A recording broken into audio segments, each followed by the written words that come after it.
আলাইকুম, সবাই কিরকম আছেন? আজকে আপনাদের সাথে কিছু শেয়ার করি। আল্লাহর ঘরে গেছি, দোয়া দারজ করছি, আল্লাহর কাম করছি। এখন আত্মীয় স্বজনের কাম আইসা শুরু করছি। আত্মীয় স্বজনের কাম, এই যে দেখেন আমার গিফট বক্স, এগুলি আমি বানায় রাখছি। এগুলি সব যাবে আমার হাজব্যান্ডের ফ্যামিলিতে। আজকে আমার ছেলে এখন যাবে, তা আপনাদের সাথে একটু শেয়ার করলাম।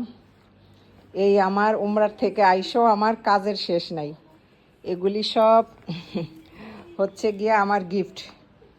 এগুলি যাইব সব আত্মীয় স্বজনের বাসায়, বুঝছেন। আরও গিফট বানামু, আরও বানাইতে হইব। তো আজকের জন্য কালকে আইসা আজকে এতটুকু আমি করতে পারছি। এখন আমার ছেলের আমানি যাইব সবাইরে পৌঁছাইতে, কারণ আমারও এইভাবে সবাই মানি দেয়, তা আমারও দিতে হয়। তা আপনাদের সাথে একটু শেয়ার করলাম। গিফট বানাইলাম, আরও বানামু। এখন রান্নাবাড়ি করে খাওয়া দাওয়া করছি।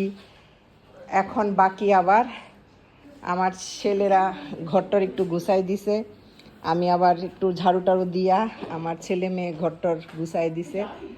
আবার কিচেনেরও কাজ করতেছি, ঘরেরও কাজ করতেছি। তো এখন জামু কিচেনে, চলেন দেখেন কিচেনে গিয়েও কাজ কি করি। কারণ 4-5 দিন ঘরে ছিলাম না, অনেক কিছু শেষ হয়ে গেছিলো, আমি আনি নাই। ফাতমা কাম আনি নাই, কারণ আমি মনে করছি যে উমরার থেকে আইসা ফ্রেশ আব্দুর রহমান কাম আইসা করবো। তো আইসা কতগুলি কাপড়ও ধুইছি। এখন এই যে কিচেনে আমার হাজব্যান্ড, আমরা যেমন বাংলাদেশের খাবারের জন্য মন ছুটে গেছিল, আমার হাজব্যান্ডের মন ছুটে গেছিল গা আরবি মাছভুজ খাওয়ার জন্য। তো হাজব্যান্ডের মনেরও আজকে শান্তি করাইছি, মাছভুজ বানায় খাওয়াইছি চিকেন দিয়া। এই যে আমার হাজব্যান্ড, ধরো তুমি ভিডিও করো, আমি কথা বলি। এই যে আজকে আনাইলাম খালি টমেটো আর ধনিয়া পাত্তা, কারণ কালকে আবার একটু বাংলাদেশে রান্নাবাড়া করব। এই যে আমার হাজব্যান্ড, আগে আমি গাছ সহ ধনিয়া পাতা আনতাম, এখন পারি না দেখে আমার হাজব্যান্ডরে বলি আমার একটুখানি ধনিয়া পাতা ক্লিন আইনা দিস। তো এখন আমি ফ্রিজে আমার টমেটো রাখবো।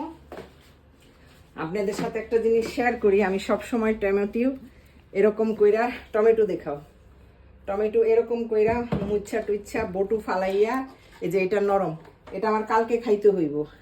যেইগুলি শক্ত টমেটো ওগুলি আমি এই যে এইভাবে রাখবো, আর যেগুলি নরম ওগুলি আলাদা রাখবো।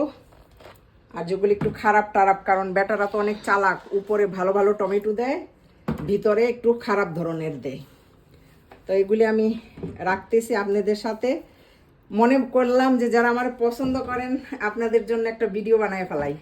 সারা দিনের কাজ, এখন কিন্তু মনে হয় 3টা-4টা বাজে গেছে, 3:30-4টা তো বাজে গেছে। এখন আমি গোসল দেই নাই, উপরে যামু, মুরগিরে খাবার দিমু, গোসল করমু, নামাজ রোজা আছে। নামাজ তো গোসল না করলেও আল্লাহর রহমতে শরীর ভালো থাকে, এমন তো কোনো কাজ করি না, ঘরের কাজ সাফ সুতরাই থাকি।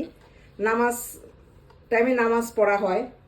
আবার ভাববেন না যে এই অনেক ভাইয়েরা লেখেন আমি এত পয়সা দিয়া কি করবো, আবার কেউ লেখছেন কবরে নিয়ে যাবো নি। না ভাই, দুনিয়াতে থাকতে হইলে টাকা পয়সার অনেক দরকার আছে। টাকা পয়সা ছাড়া আপনার কোনো মূল্য নাই, দাম নাই। আর টাকা পয়সা এমন না যে আমি একবার কামাইয়া বসে রয়েছি আমার টাকা পয়সা জমা থাকবো। টাকা পয়সা কামাইতে হয়, খাইতে হয়, সবাইরে দিতে হয়, আর সবার খবর রাখতে হয়। তা আমি সবার খবর রাখি, এরকম ভাববেন না আমারে। আমি সবার জন্য খবর রাখি, আমার খানদান, আমার খানদানের বাহিরের মানুষ, সবার জন্য আমি সব। তো এই জন্য ভাইয়েরা বোনেরা যারাই লেখেন উল্টা পুল্টা কিছু লেখেন না। টাকা পয়সা সবারই দরকার আছে, সবাই চায় মেহনত কইরা কামাইতে। আমি তো চুরি কইরা চাই না, আর খারাপ কিছু কইরা চাই না, মেহনত কইরা চাই। আর আমার হাজবেন্ডের কাছে আমি সবজি বিক্রি করছি, ঘরের টাকা ঘরে থাকবো। আর আমার হাজবেন্ডে জানে সব কিছু, বুঝছেন। আমার হাজবেন্ডের দিতে কষ্ট হয় নাই, আপনাকে কষ্ট লাগবে কোনো দরকার নেই, লাভ নাই। তাই সবাই ভালো থাকবেন।